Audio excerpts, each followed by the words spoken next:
Okay, so today's lecture based on classification of grammars on the basis of production rules, right? So we can classify it into four types: type 0, type 1, type 2, and type 3, right?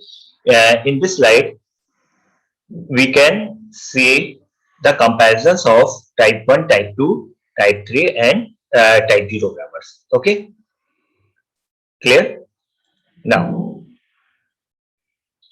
type 0 is a bigger picture, right? Bigger picture means it's a whole subset, superset, not subset, it's a superset, right? So type 0 is a superset.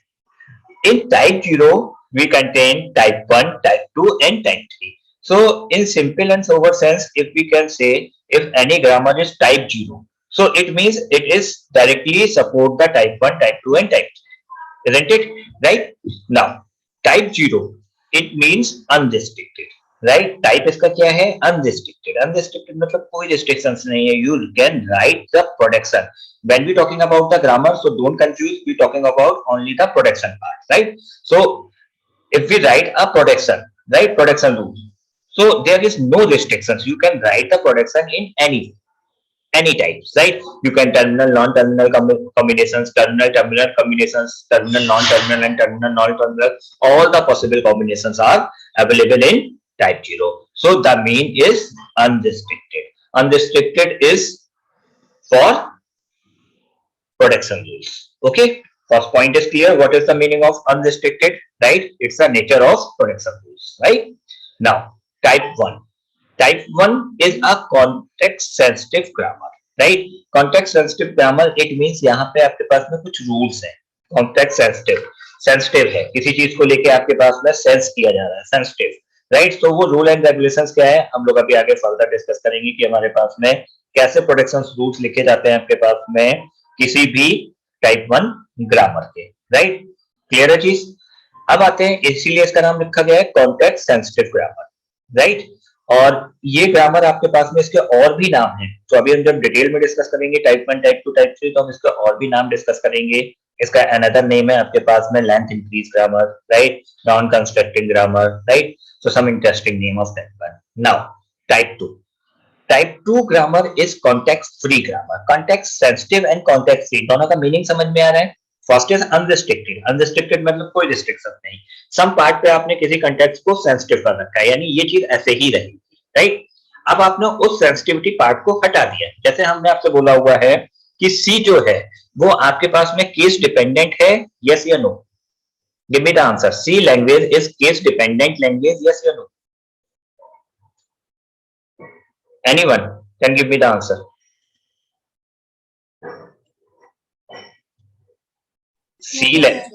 C language is a case sensitive language, yes or no? Yes, Right? sir. Yes, sir. Okay, when we talking about SQL, आप DBMS पढ़ रहे हो तो case sensitive है? नहीं. No, sir. Meaning समझ में है? यानी आपने क्या बोला हुआ है, एक पार्ट में आप टाइप 1 और टाइप 2 को एक सिंपल सेंस में समझ सकते हो कि सेंसिटिविटी एंड फ्री. यानी अगर हम सी प्रोग्रामिंग की बात करें तो ये सेंसिटिव प्रोग्रामिंग है. सेंसिटिव मतलब केस के करस्पॉन्डिंग, राइट? और वहीं हम एसक्यूएल की बात करें तो हमारे पास में वो क्या है? सेंसिटिव नहीं है, फ्री है, राइट?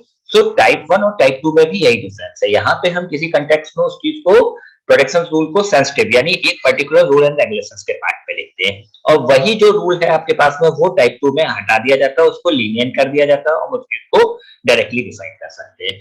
अब आते हैं टाइप 3. टाइप 3 का मतलब होता है regular grammar. Now the question is generate. हमने रेगुलर एक्सप्रेशन पढ़ा था, राइट? सो रेगुलर एक्सप्रेशन का मतलब क्या हुआ? एक्सप्रेशन किस चीज का लिखते हो? किसी भी मशीन का, राइट? किसी भी स्टेटमेंट का.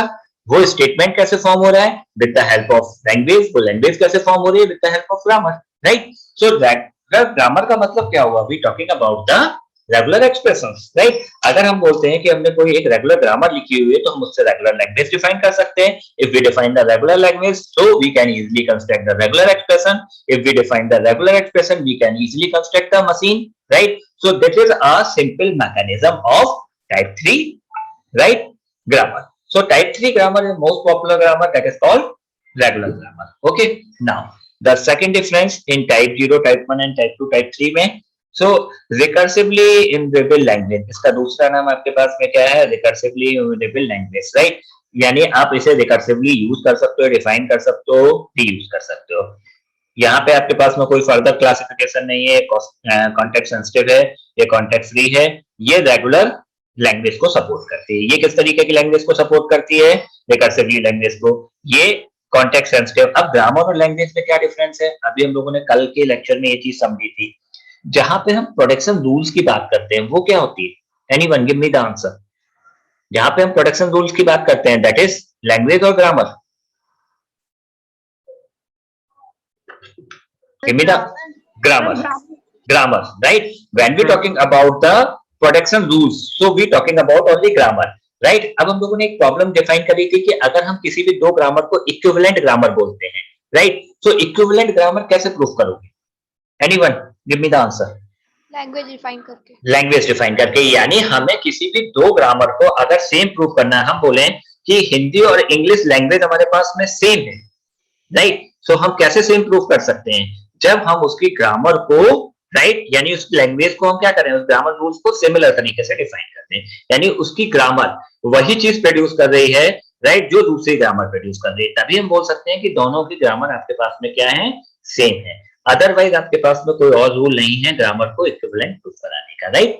सो जस्ट लैंग्वेज को हम लोग ग्रामर को डिफाइन करते हैं, उसी को उसी के नाम से आइडेंटिफाई करते हैं, that is called language, right? So context sensitive grammar या इस ग्रामर से जो भी लैंग्वेज जनरेट होगी उसको हम लोग क्या बोलेंगे?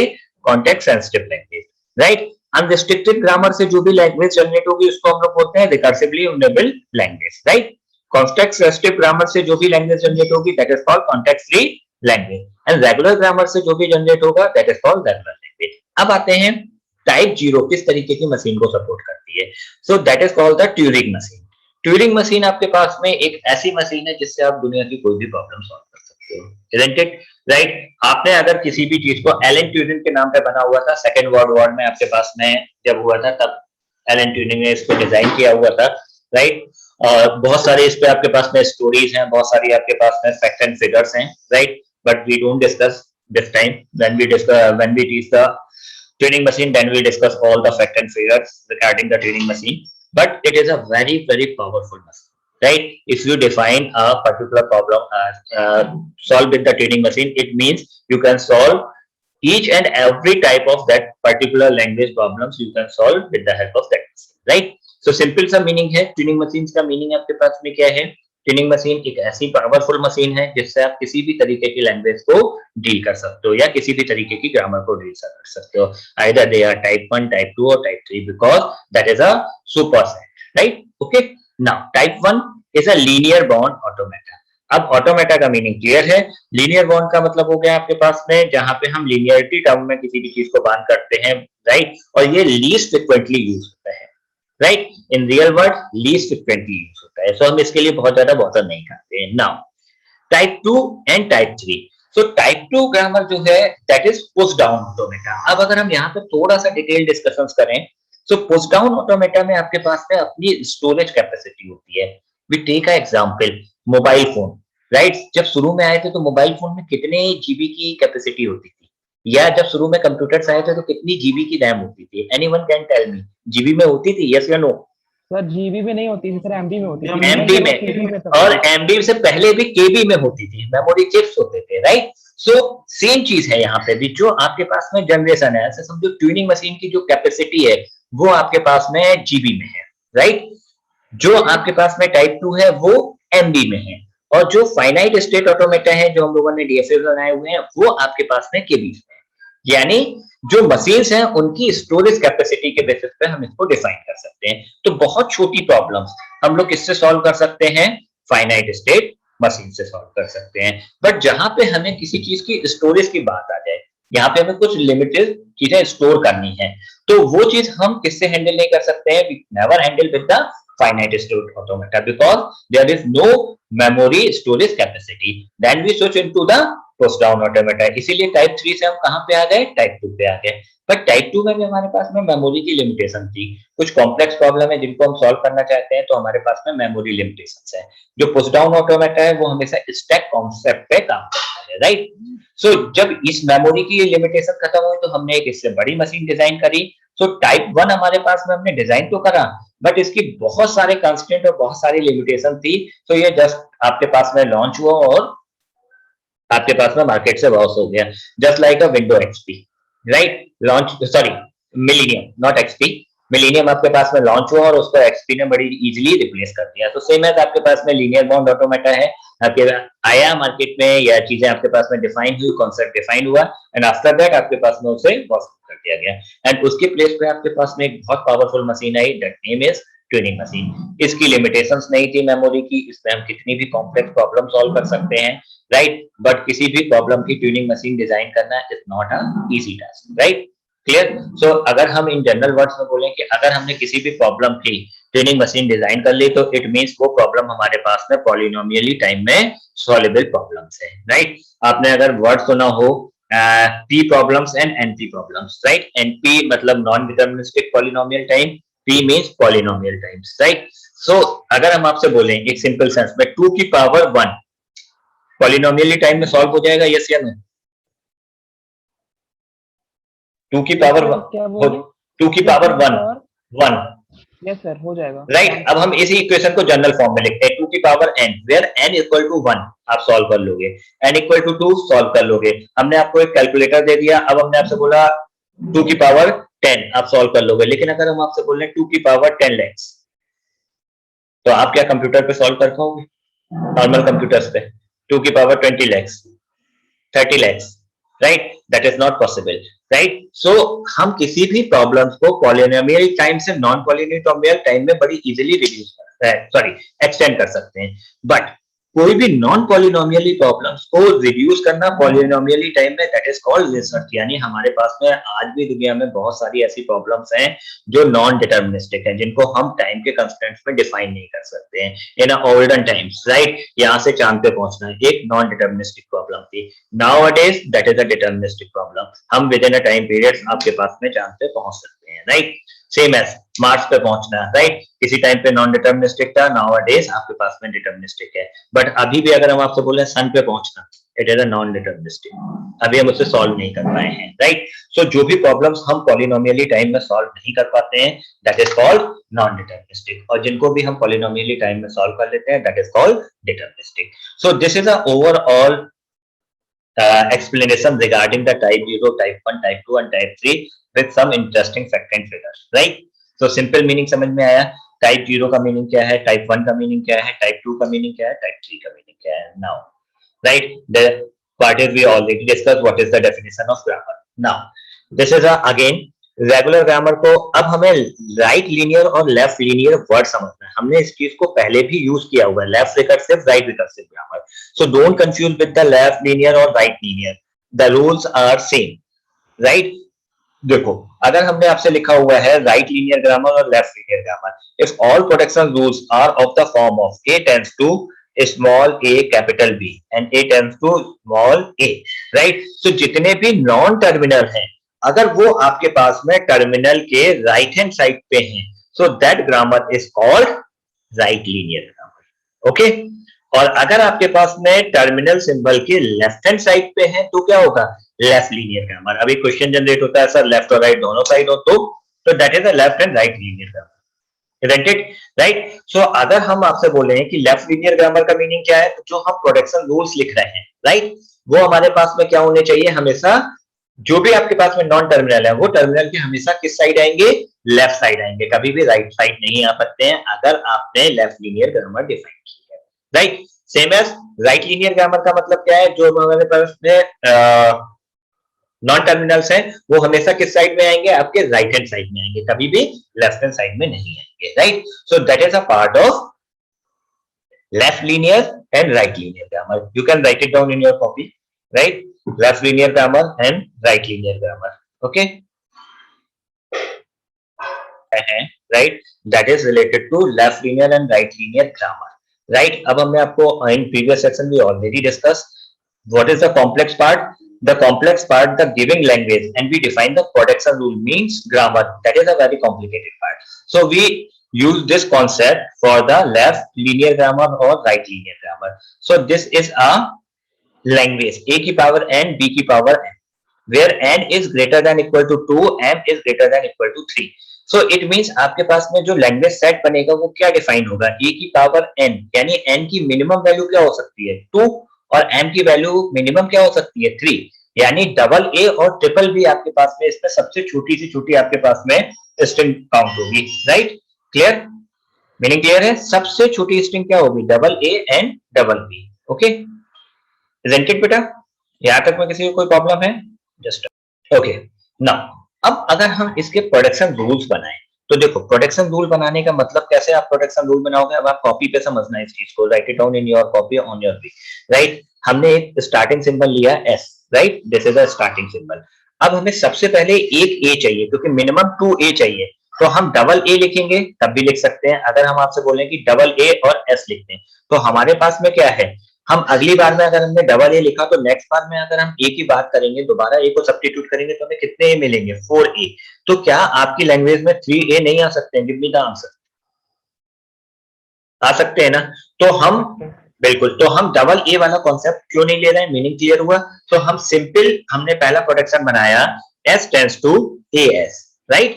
आप कोई भी स्टार्टिंग सिंबल ले सकते हो, देयर इज नो कंपल्सन कि आप कैपिटल एस लो, आप कैपिटल ई, कैपिटल ए कुछ भी ले सकते हो, राइट? बट हाँ, स्मॉल ए लेना कंपल्सरी है. Why? The language is defined for the terminal symbol small a and small b, so we use the small a, right? So s tends to as. अब meaning समझना, इस s की जगह हम फिर से as रख सकते हैं, कोई प्रॉब्लम नहीं है. तो हमें क्या मिल जाएगा, डबल ए मिल जाएगा, फिर ट्रिपल ए मिल जाएगा, फिर 5a मिल जाए, 3a 4a 5a, सारी प्रॉब्लम सॉल्व हो गई. यानी हमारे पास ए वाली प्रॉब्लम तो सॉल्व हो गई. नाउ अब अगर हम आपसे बोलते हैं कि हमें बी चाहिए, राइट? तो बी चाहिए का मतलब है हमारे पास में एक प्रॉब्लम ऐसी हो सकती है जहां पे हमारे पास में केवल डबल ए आए और हमारे पास बी यानी 3 बार बी आ सकता है. ठीक है, क्लियर?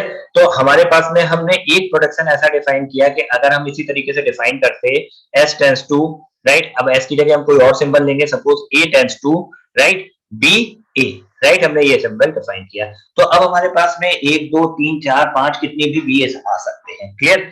अब हमारे पास में मिनिमम की कंडीशन है, मिनिमम इससे कौन सी लैंग्वेज डिजाइन होगी, यानी कौन सा लैंग्वेज सेट डिजाइन होगा, इस चीज को आपको अंडरस्टैंड करना है. सबसे छोटी स्ट्रिंग कौन सी बनेगी इस लैंग्वेज से? Give me the answer. Double A triple B. Double A triple B. अब आपको अपने क्वेश्चन का आंसर मिला कि आपने कौन से दो प्रोडक्शन लिखे थे, S tends to A S, right? ये प्रोडक्शन आपको लिखना समझ में आ गया था. सेकंड प्रोडक्शन आपने लिखा था ए टेंड्स टू बी ए, यानी आपको ए और बी के कॉम्बिनेशन तो मिल जाएंगे, लेकिन आपको इसको कंबाइंड फॉर्मेट में चाहिए. तो आप क्या करोगे, एस टेंड्स टू ए लिख दो, तो ए की जगह हम वैल्यू को पुट कर सकते हैं. लेकिन जब हम एस टेंड्स टू ए लिखेंगे तो हमारे पास में प्रॉब्लम क्या है, हमारे पास में प्रॉब्लम ये है कि हमने अगर एस टेंड्स टू ए लिखा हुआ तो हमें क्या मिलेगा, बी ए मिलेगा, राइट? केवल हमारे पास में अगर हमने सब्स्टिट्यूट कर दिया तो हमें एस टेंड्स टू बी ए मिल गया, तो हमारे पास में हम उसे टर्मिनेट कैसे करेंगे, राइट? सो अब हमें टर्मिनेशन के लिए क्या करना पड़ेगा, तो हमें ये मालूम है ए की जो मिनिमम वैल्यू है, यानी इस प्रोडक्शन की जो मिनिमम वैल्यू है वो हमें 3 बी चाहिए, तो हमने 3 बी लिख दिया. सो ये तो आपके पास में क्लियर हो गया. अब इस प्रोडक्शन को समझते हैं. हमारे पास में अगर हम लैंग्वेज सेट डिफाइन करें तो हमें 2 ए चाहिए और 3 बी चाहिए. 3 बी हमें किससे मिल रहा है, ए से, तो हमने एक ए लिख दिया एस टेंड्स टू. और इसके पहले हमें कितने ए चाहिए, मिनिमम 2 ए चाहिए, तो हमने डबल ए और बी लिखा. तो सबसे छोटी स्ट्रिंग हमारे पास में इन दो पर्टिकुलर पार्ट से कंबाइंड हो सकती है, यस हो सकती है.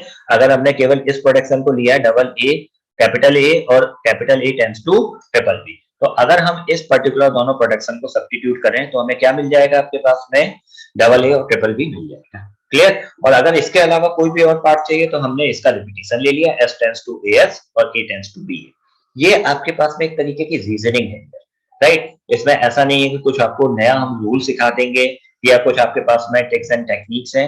It based on the simple reasoning part कि आपका दिमाग किस तरीके से चल रहा है प्रोडक्शंस को बनाने का. एक लैंग्वेज के एक से ज्यादा सॉल्यूशंस पॉसिबल हैं, राइट? टेल मी बेटा. सर ये ग्रामर में थोड़ा कंफ्यूजन लग रहा है सर. एस रिप्रेजेंट्स ए और कैपिटल एस है, तो सर अगर पहली बार स्टार्ट सिंबल एस है तो स्टार्ट से अगर एस स्टार्ट होगा तो पहले ए प्रिंट कर दिया फिर हाँ। एस रिकर्शन कॉल किया, हाँ, तो ऐसे। नीचे वाले की जगह अगर ऊपर वाले आ गया तो फिर ए करता जाएगा, फिर एस अगर नहीं कॉल किया तो हाँ, फिर तो वही रह आप जाएगा ना फिर वो। नहीं तो आप टर्मिनेट करोगे ना, आपको टर्मिनेट करना है, तो एस कैसे टर्मिनेट होगा आप मुझे बताओ। बिना एस तो के तो आप एस को टर्मिनेट एस करना। ए से टर्मिनेट होगा। हाँ, ऐसे ही टर्मिनेट होगा, तो आप रख के देखो, आप जब भी रखोगे तो आपके पास में हमेशा कॉम्बिनेशन आपको n की पावर 2 और 3 का मिलेगा। कभी भी रख के देख लो, कैसे भी रखो, आपके पास में इसमें एक स्ट्रिंग सेटिस्फाई होनी चाहिए, n की a की वैल्यू 3 हो और b की वैल्यू 3 हो, सेटिस्फाई हो सकती। a की वैल्यू 3 हो यानी 3a और 3b सेटिस्फाई होंगे इस पर्टिकुलर प्रॉब्लम में, यस। तो आप रख के देखो, सेटिस्फाई होंगे। यहाँ पे इवन और ऑड का कॉम्बिनेशन नहीं है, यहाँ पे आपके पास में मिनिमम कंडीशन है कि a की वैल्यू 2 होनी चाहिए और b की वैल्यू 3 होनी चाहिए। This is a minimum condition. After that a और b की वैल्यू बराबर भी हो सकती है, a की वैल्यू कम भी हो सकती है, राइट, ज्यादा भी हो सकती है। b की वैल्यू आपके पास में 3 से छोटी नहीं हो सकती और a की वैल्यू 2 से छोटी नहीं हो सकती। That is elementary condition. Remaining कोई भी कंडीशंस यहाँ पे आपके पास में फुलफिल नहीं हो रही है, यहाँ पे सारी कंडीशन अप्लाई हो रही है। a छोटा भी हो सकता है, ग्रेटर भी हो सकता है, राइट, आपके पास में स्मॉल भी हो सकता है और इक्वल भी हो सकता है। सो अगर आप इसका प्रोटेक्शन रूल बनाओगे तो इसके अलावा और कोई प्रोटेक्शन रूल नहीं बनेगा। अब यहाँ पे एक चीज ध्यान देना डियर, यहाँ पे आपके पास में जो एस है, जो आपके पास में ए है, वो नॉन टर्मिनल सिंबल, देखो हमेशा टर्मिनल के किस साइड ऑकर हो रहे हैं, टर्मिनल के किस साइड ऑकर हो रहे हैं, लेफ्ट साइड में, लेफ्ट साइड अरे राइट साइड में, राइट साइड में। सो ये किस तरीके की ग्रामर है, right recursive grammar. Right recursive. अब अगर हम इन्हीं प्रोडक्शन को बदल के लिखें तो कितने लोगों को लग रहा है कि अगर हम ये ए यहां लिख दें तो हमारे पास में, अब अपनी कॉपी पे जरा लिख के देखो, इन प्रोडक्शन को ए को यहां लिख दो, डबल ए को यहां लिख दो, बी को यहां लिख दो, राइट, और देखो आपके पास में क्या आपकी प्रॉब्लम करेक्ट है, आप इससे पर्टिकुलर लैंग्वेज को सेटिस्फाई कर पा रहे हो। इस पर्टिकुलर पार्ट को हमने, क्योंकि बहुत टाइम दिमाग में कंफ्यूजन होता है कि सर हमने लेफ्ट रिकर्सिव लिखा है, राइट, हम इसी पार्ट को इंटरचेंज करते तो ये राइट रिकर्सिव बन जाएगा, या राइट रिकर्सिव लिखा है सो हम इसे लेफ्ट रिकर्सिव में कन्वर्ट कर सकते हैं। अब हम लीनियर बोले या रिकर्सिव बोले, इसका मीनिंग समझ में आ रहा है। देखो ये लेफ्ट रिकर्सिव भी है, सॉरी राइट रिकर्सिव भी है और राइट लीनियर भी है। मीनिंग क्लियर है। रिकर्सन कैसे है, क्योंकि ये एस सिंबल आपके पास में राइट हैंड साइड में ऑकर हो रहा है। तो हमने आपको इन द बिगिनिंग बोला हुआ था, if you're talking about the left linear grammar, right linear grammar, left recursive grammar, right recursive grammar, all are similar in nature, right? So अगर आप इस वैल्यूज को इंटरचेंज करोगे तो देखो आपकी ये स्ट्रिंग सेटिस्फाई नहीं होगी। So अगर हम लेफ्ट लीनियर ग्रामर बना रहे हैं तो हमने क्या यूज किया, s टेंड्स टू, अब हमने capital A triple B, right, इस पार्ट को यूज किया और A को हमने किससे टर्मिनेट किया है, डबल A से, राइट। सो अब हमारे पास में डबल A और ट्रिपल B चाहिए था, राइट। सो ये सेटिस्फेक्शन हमारे पास में यहाँ हो जाएगा। सो हम जनरली बोले तो लेफ्ट लीनियर ग्रामर लिखना ज्यादा इजी होता है in comparison to right linear, लेकिन कंपाइलर किसको डील नहीं करता है, लेफ्ट लीनियर को। तो हमें क्या करना पड़ता है, राइट लीनियर में कन्वर्ट करना पड़ता है। मीनिंग क्लियर है। सर मैंने जो आपने सर राइट लीनियर ग्रामर बताया, राइट लीनियर ग्रामर में आपने सर बताया कि इसके अलावा कोई और ग्रामर नहीं हो सकता। नहीं बन सकती है बेटा, हमने बोला कि आपके पास में अच्छा, एक पर्टिकुलर लैंग्वेज की एक ग्रामर नहीं बन सकती है, N number of possible solutions हैं, तभी तो हम ये चीज बोलते हैं कि नंबर ऑफ दो ग्रामर्स दी हुई हैं, दे आर इक्विवेलेंट और not, they are equivalent in case if they generate the same type of language, right, then the grammars are equivalent, otherwise they are not equivalent. So always clear in your mind, in a language you can generate a more than one solution in term of grammar, right? So there is no confusion, एक language के एक से ज्यादा grammar generate हो सकती है, isn't it? यहाँ पे भी देखो दो ग्रामर जनरेट हो रही है, either they are left or they are right, it doesn't mean, but दो solutions है ना, this is the first solution, this is the second solution, you can construct more than other solutions on the basis of your logical reasoning, right? कि आप in production rule को कैसे set करते हो कि आपके पास में यहाँ पे जो कंडीशंस है वो सारी इस सेट्स के करस्पॉन्डिंगली सेटिस्फाई होते हैं। क्लियर, मीनिंग समझ में आया बेटा? यहाँ तक का पार्ट सबको क्लियर है? हाँ क्लियर है, ओके। चलो अब आते हैं नेक्स्ट पार्ट पे। ओके, ग्रामर लिखी हुई है, honesty is the best policy. आपको नीचे सोल्यूशन नहीं देखना है, पहले आपके पास में प्रोटेक्शन रूल लिखे हुए हैं, आप अपनी कॉपी पे प्रोटेक्शन रूल लिखो, s टेंड्स टू, ओके मैं शेयर स्टॉप कर दे रहा हूँ शेयर, राइट। अब मैं आपको बोल रहा हूँ आप लिखो, right, s tends to small a capital A small b, S tends to yes sir. small a, capital A, small b. This is the first protection. Second protection लिखो, small a, capital A, small a, capital A tends to double A, small double a, capital A, small b. सब फिर से बोलिए production ये। हाँ, second production है small a, capital A tends to double A, small double A, terminal है ना। हाँ ठीक है, स्मॉल डबल ए, ठीक है, टर्मिनल, ठीक, small double A then capital A and then small B. This is the second protection. Okay, third protection लिखो, capital A tends to epsilon. Now अब आप मुझे बताओ ये किस तरीके की लैंग्वेज जनरेट करेगा. ये बहुत इजी क्वेश्चन है. सो जिससे मैं आंसर पूछूंगा, आंसर वो देगा, रिमेनिंग जितने लोगों के सॉल्व हो जाए. फर्स्ट वन रिपीट कर दीजिए. S tends to small a, capital A, small b. Small a, capital A, small b. Right? Answer में जिस, हाँ, Last one है. लास्ट वाला है capital A tends to epsilon.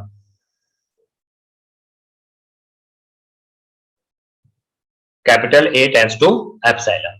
Okay, अब आंसर मैं जिससे पूछूंगा, रिमेनिंग जितने लोगों का सॉल्व हो जाए दे put in the answer in chat box. Right? Remaining जिससे आंसर मैं पूछूंगा, आंसर वो देगा.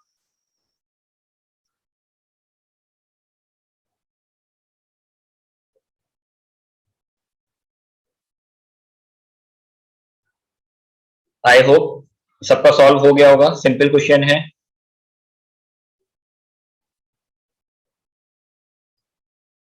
ओके, सलोनी Singh, roll number 49.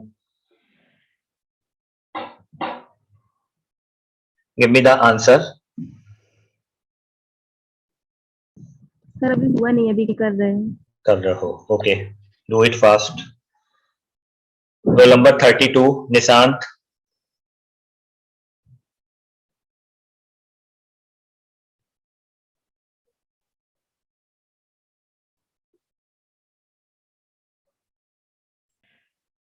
Right. So जब आप इस तरीके से डील कर रहे हो इस प्रॉब्लम में, सबसे पहले समझो a की पावर n और b की पावर n के साथ में हमने n greater than equal to 1 और n greater than equal to 2 दोनों आंसर्स क्यों रॉन्ग है.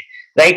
अगर हम सिंपल पहले प्रोडक्शन की बात करते हैं, s tends to small a, capital A, small b. If you put the value a tends to epsilon, right, so a tends to epsilon, after putting this value you get a simple small a and small b, isn't it? So what is the value of n? If you write it down, the a की power n, b की power n, so n is greater than equal to 1, right?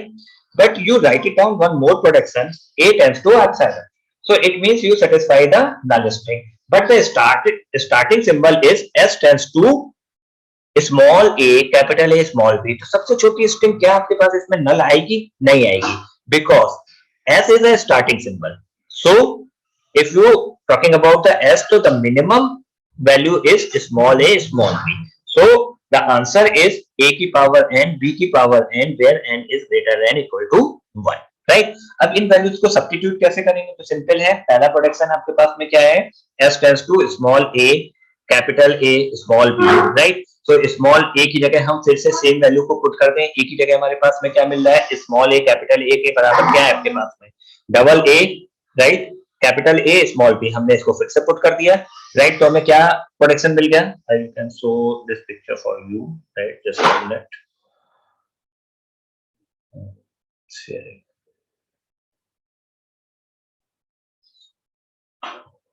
Okay, we're talking this part.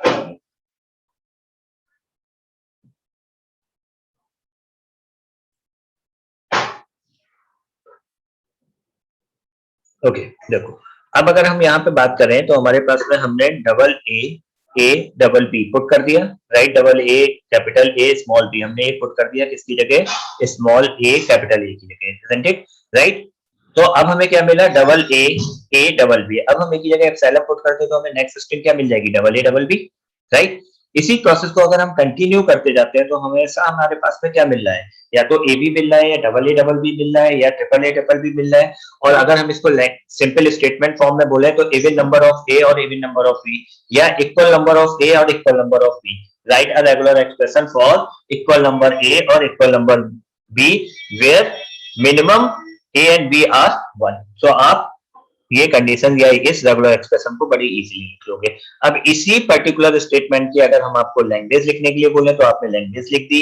इसी चीज का अगर हम आपको grammar लिखने के लिए बोले तो ग्रामर ये प्रोडक्शन रूल है। अब जरूरी नहीं है कि केवल इसका यही प्रोडक्शन रूल हो सकता है जो अभी यस ने मेरे से पूछा, इसका करस्पॉन्डिंग आप बहुत सारे और अदर प्रोडक्शन रूल लिख सकते हो जिसके बेसिस पे आप ए की पावर एन बी की पावर एन प्रोड्यूस कर सकते हो। क्लियर? सो ये पार्ट समझ में आया। नाउ नेक्स्ट क्वेश्चन आपके पास में विजिबल हो रहा है, आपको ग्रामर दी हुई है, प्रोडक्शन रूल दिए हुए हैं, S tends to capital A capital B, right, A tends to small A, B tends to small B, right.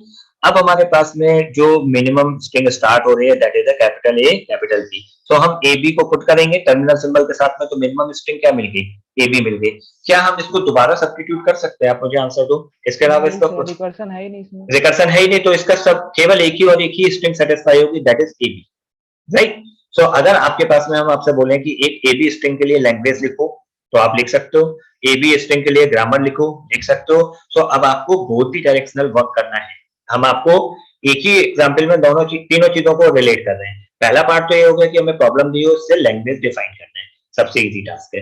Reverse उल्टा सोचो, हमारे पास में लैंग्वेज गिविंग है और उससे हमें ग्रामर डिजाइन करना है, राइट। क्लियर? या क्लियर है बेटा? यस क्लियर है? यस देन हाँ या टेल मी बेटा। सर जो आपने एग्जांपल 1 बताया था, जैसे कि ग्रामर दिया हुआ है, जैसे कि अल्फा टेंड्स टू बीटा है, बीटा में तो सर टर्म वर्टेक्स पर टर्मिनल हो सकता है, दोनों हो सकता है। हाँ, सर वो अल्फा में भी हो सकता है क्या?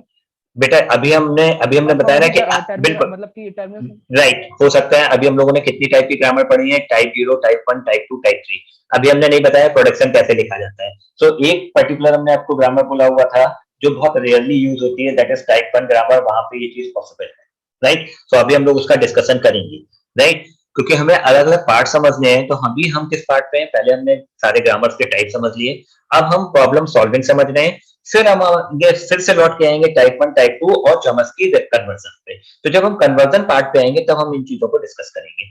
अभी हम ये मान के चल सकते हैं कि हम इस तरीके से प्रोडक्शंस लिख सकते हैं। क्लियर?